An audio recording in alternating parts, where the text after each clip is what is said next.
चर्चेचा विषय म्हणजे वक्फ. आज वक्फ बिल संसदेमध्ये मांडण्यात आलेले आहे. तर आपण पाहूया नेमकं वक्फ म्हणजे काय आहे?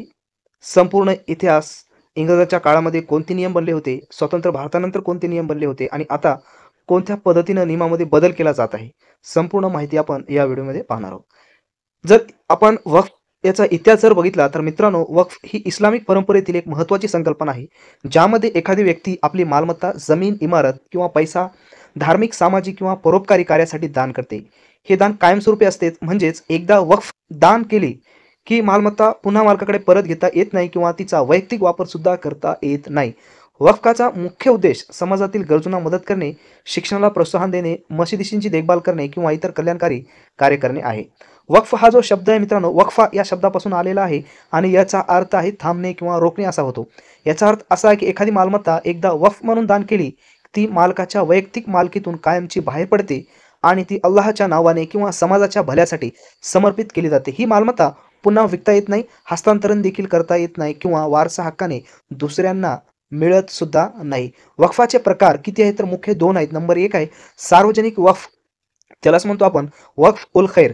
हे समाजाच्या कल्याणासाठी असते, जसे की मस्जिदी मस्जिदी, शाळा, रुग्णालय, कब्रस्तान किंवा गरिबांसाठी निवारा बांधणे. दुसरं असते खाजगी वक्फ. यालाच म्हणतो वक्फ उल औलाद. हे 2 कार्यकर्त्यांच्या कुटुंबाला किंवा वारसांना लाभ देण्यासाठी असते. उदाहरणार्थ कुटुंबाच्या उदरनिर्वाहासाठी मालमत्तेचा काही भाग वक्फ केला जाऊ शकतो आणि उरलेला भाग समाजासाठी वापरला जाऊ शकतो. वक्फ कसे तयार होते? तर यांना काही नियम असतात पहा. पहिला आहे दानकर्ता.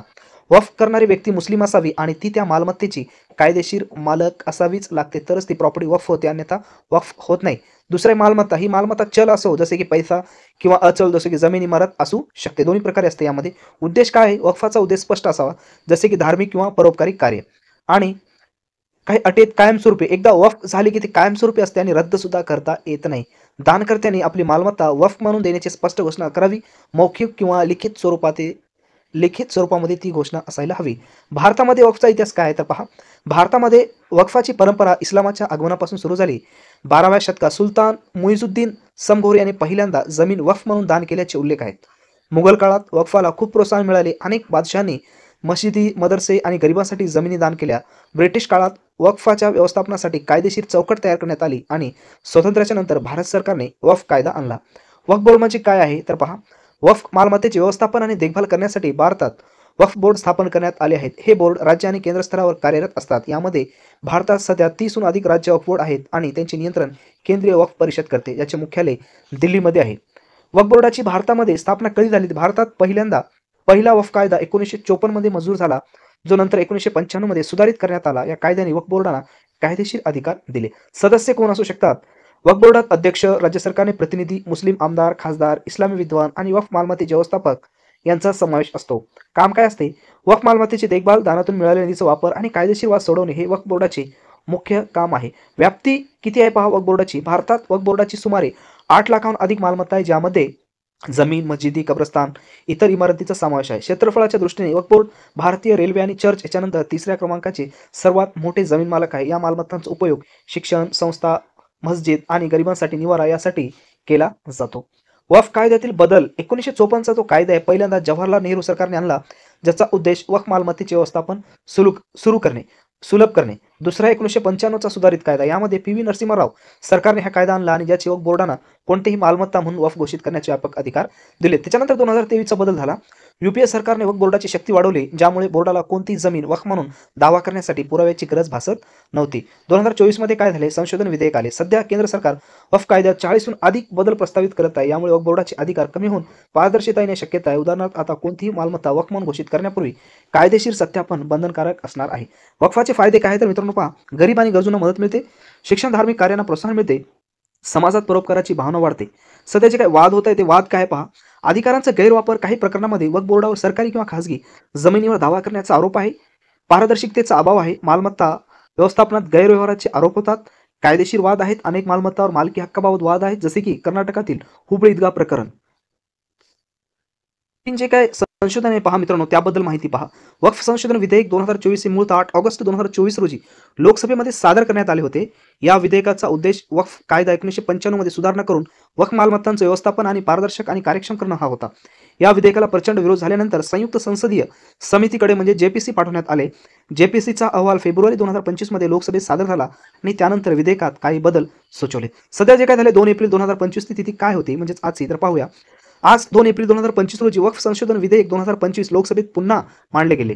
केंद्रीय अल्पसंख्याक मंत्री किरेन रिजिजू यांनी हे विधेयक चर्चेसाठी आणि मंजुरीसाठी सादर केले. या विधेयकाला आता संयुक्त वक्फ व्यवस्थापन, सशक्तीकरण, कार्यक्षमता आणि विकास कायदा 1995 असे नाव देण्यात आले. लोकसभेच्या व्यवसाय सल्लागार समितीने बीएसी या विधेयकावर 8 तासांच्या चर्चेसाठी वेळ निश्चित केली, जी गरजेनुसार वाढवली जाऊ शकते आणि आज सकाळी प्रश्नोत्तरांच्या तासानंतर ही चर्चा सुरू झाली. स्थिती काय आहे? हे विधेयक सध्या लोकसभेत चर्चेत आहे. जर ते लोकसभेत मंजूर झालं तर उद्या 3 एप्रिल 2025 रोजी राज्यसभेत मांडलं जाण्याची शक्यता आहे. एनडीएकडे लोकसभेत 293 खासदारांचं बहुमत आहे. 543 पैकी तर राज्यसभेत 125 खासदारांचा पाठिंबा आहे. 118च्या बहुमतापेक्षा जास्त, त्यामुळे विधेयक मंजूर होण्याची शक्यता जास्त आहे. प्रमुख बदल काय होणार आहे? 2025 मध्ये मांडलेल्या या सुधारित विधेयकात जेपीसीच्या शिफारसीचा समावेश, काय महत्त्वाचे बदल त्यांनी केलेले आहेत कोणकोणते? पहिला पहा, वक्फ निर्मिती. वक्फ तयार करणारी व्यक्ती किमान 5 वर्षापासून इस्लामचा अभ्यास करणारी असावी असा नियम घालण्यात आला. दुसरे, पारदर्शकता. वक्फ मालमत्तेची नोंदणी केंद्रीय पोर्टल डेटाबेसवर बंधनकारक आहे. यामुळे व्यवस्थापनात तंत्रज्ञानाचा वापर वाढेल. अधिकार. वक्फ बोर्डाला मालमत्ता वक्फ म्हणून घोषित करण्यापूर्वी कायदेशीर सत्यापन करावे लागेल. जिल्हाधिकाऱ्याला म्हणजेच कलेक्टरला वादग्रस्त मालमत्तेची तपासणी करण्याचे अधिकार देण्यात आलेले आहे. प्रतिनिधित्व काय आहे? वक्फ बोर्डात 2 गैर-मुस्लिम सदस्य आणि मुस्लिम महिलांचा समावेश अनिवार्य आहे, ज्यामुळे विविधतेचा समावेश होईल. वक्फ बाय युजर. दीर्घकालीन वापरावर आधारित वक्फ ही संकल्पना काढून टाकण्यात आली आहे, पण हे बदल भविष्यातील मालमत्तांना लागू होतील, जुन्या नोंदणीकृत वक्फावर राहणार नाहीत. वाद होत आहे. काय हे वाद पाहायच्यामध्ये? भाजप आणि त्यांचे मित्रपक्ष जसे की टीडीपी, जेडीयू यांनी विधेयकाला पाठिंबा दिला. त्यांचं म्हणणं आहे की विधेयक वक्फ मालमत्तांचे व्यवस्थापन सुधारेल आणि पारदर्शकता आणेल. विरोध कोण कोण करत आहे? काँग्रेस, सपा, एमआयएम सारख्या पक्षांनी याला विरोध केला. त्यांचं म्हणणं आहे की विधेयक मुस्लिम समाजाचे धार्मिक स्वातंत्र्यावर हस्तक्षेप करणे आणि घटनेच्या कलम 14, 25 आणि 26 उल्लंघन करते. एआयएमचे असुद्दीन ओवैसी यांना वक्फ बिल बरबाद बिल असं संबोधले आहे. आज काय झाले पहा.